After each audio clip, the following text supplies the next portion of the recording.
భగవద్గీత అధ్యాయం 18 శ్లోకం 66.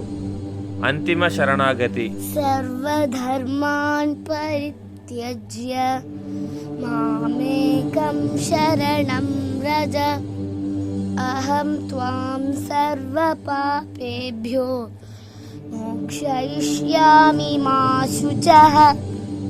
ఎక్స్ప్లెనేషన్.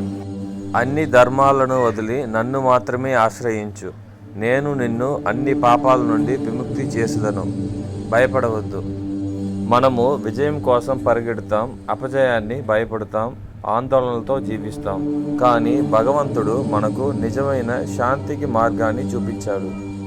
విద్యార్థులు బాగా చదవండి, కానీ మార్కుల భయాన్ని విడిచిపెట్టండి. నిజమైన సంపద జ్ఞానం.